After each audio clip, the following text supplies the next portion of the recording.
It's October. You know what that means. The World Bible Championships are coming up. You know why you listen to this show? To break down all the latest, hottest news and power rankings on this year's World Bible Championship contenders. I mean, so like I gotta say, I just gotta get this off the top of my chest. The show. If you think Avner is taking it this year, you are out of your mind. All the Avner heads out there, if you think he's got any shot, you think he has major weaknesses in Deuteronomy, Ezekiel, Book of Numbers. He's got major deficiencies there. We've all seen it. We're all aware of it. But the people still promoting Avner, I gotta say, do you trust him in a big spot? When Avner's Avner, dog, I don't think he's got what it takes. When Avner's Avner, he's Avigdor, okay? But I don't know, dog.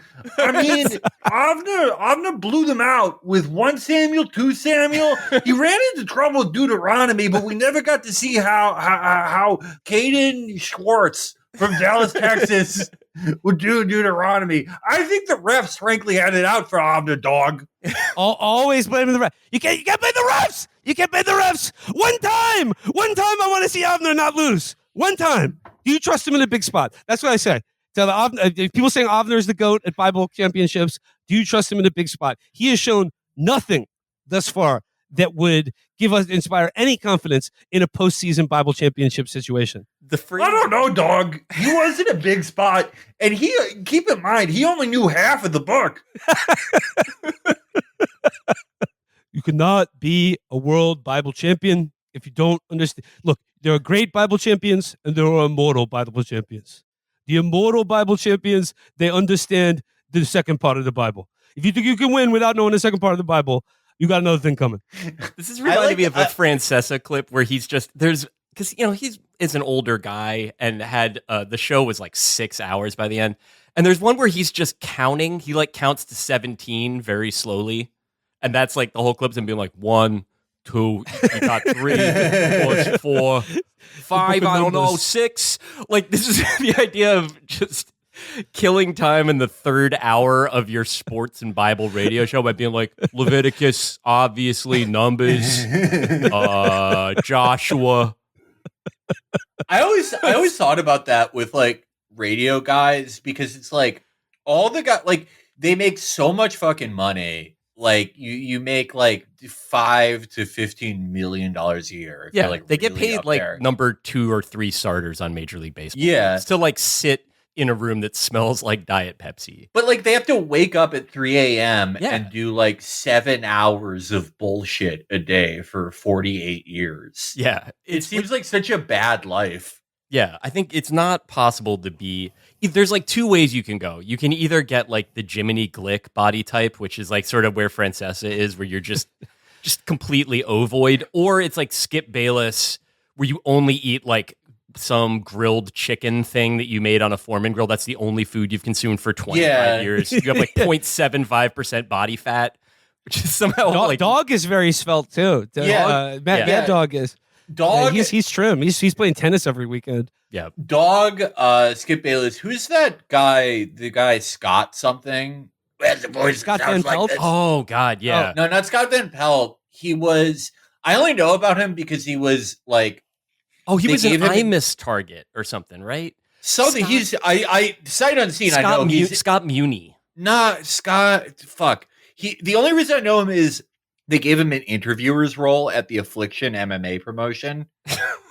But he had like that. Stuart Scott. No. R.I.P. To the legend. But yeah, no, he had that like, the secondary sports commentator body type of gray alien. What's hard? It's also it's a weird job too, because it's like you do just have to sit there and be an asshole for 5 hours, which is something that the people that are at the top of the field, they would be doing that anyway. Like, it's not like Mike Francesa would act any different if he had a job at like H&R Block in like Oyster Bay, Long Island. It would be the same vibe and the same high-handedness.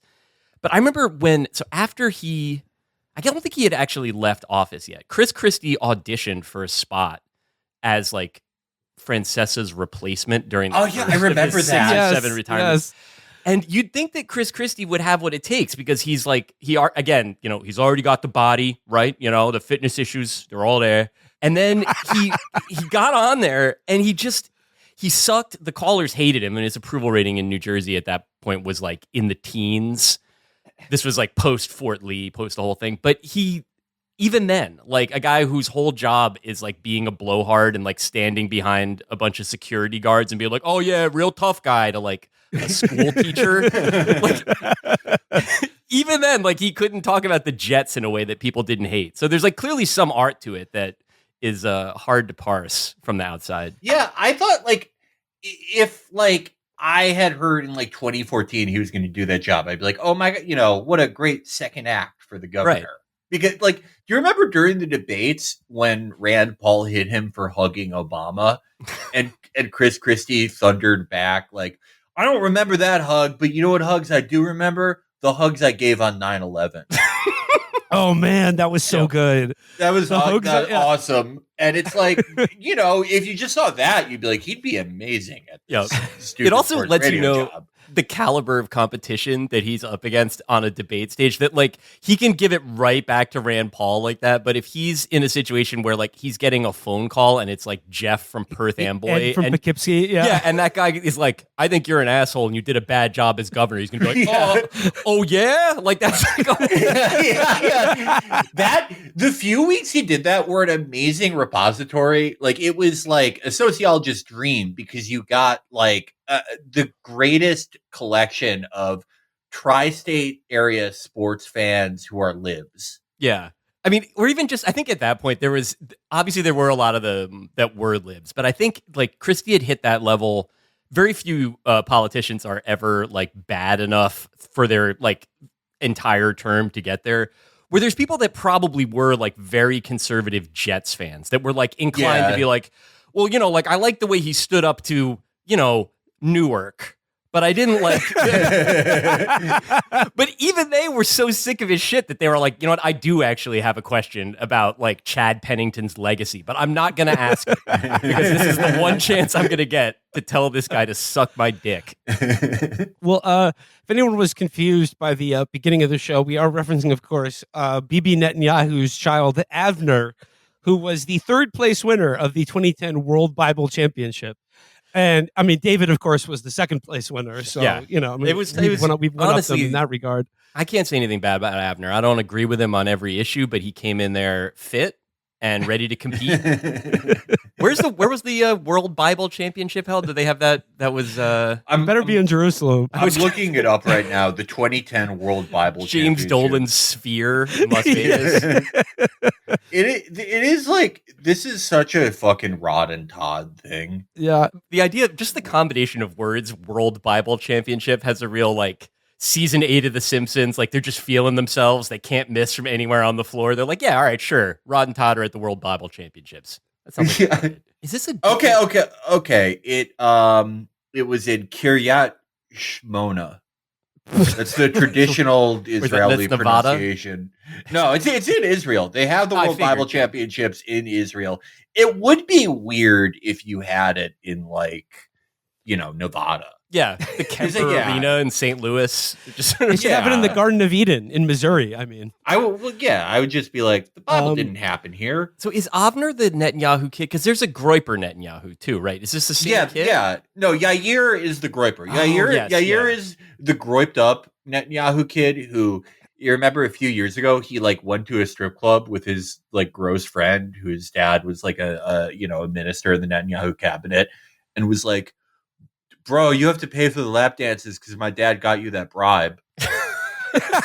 It's like literally like that, like just openly saying it. God, so a Groiper and a World Bible Championship runner-up to the runner-up. What an astonishing bronze. It's like every nation, I guess, gets the version of Hunter Biden that it deserves. I just feel like it's like those are both more depressing visions than the guy that's like driving 170 miles an hour through Nevada late at night. You'll notice that Netanyahu never won any World Bible Championships. That's, of course, because he went to high school in Philadelphia with Reggie Jackson. Yep. Well, okay. Well, that's like not his fault. That's like saying, oh, he didn't become an Olympian in wrestling. He grew up in Sweden. Yeah, they don't have a wrestling program there. They don't have a Bible, an NCAA certified Bible program. Right. Yeah, it's a club In level Philadelphia. Well, they've opened up the transfer portal to Bible athletes. It's ruined the love of the game. When people break down Bill Russell's old highlights, and they're like, yeah, he's playing against fucking plumbers. All those guys are like 6 feet tall. But I guess just the phrase 2010 World Bible Championship. It's going to be an intrusive thought probably until I die. I know that's the same for you, Felix. But this is now week 3 of the Israeli bombardment of Gaza, and this is where we're at now. This is where the arguments have this is what's left now. Is sir, you're talking to a future U.S. Bible champion. Yeah, it's they. Again, I want to stress this. It is amazing what we've seen in America amidst all the horror. I cannot say it enough how little I expected to really ever see this in my lifetime. Thousands of people in fucking San Antonio marching for Palestine. And to see, a majority of Americans are against sending weapons to Israel is also huge. But, I want everyone to keep in mind, it's not yet a overwhelming super majority, right? There's still a lot that has to be done. It's still a very uphill battle, but this is the first adversity the lobby has faced that's quite like this, maybe ever. And they seem to have immediately folded. It's they didn't give up, but they were okay, week 2, we need the big guns. Floyd Mayweather and Amy Schumer. We need them. We need both of them out there. Week 3. Do you realize that Avner won the bronze in the Bible championships? What was the money teams a special? They had a specific response to this. Floyd Mayweather's communications aces were behind this. I didn't see that he had commented. No, Floyd made a post on his personal Instagram and was I always stand with Israel as someone who has defended my right to exist. against my wife. But yeah, no, he's a big Israel head.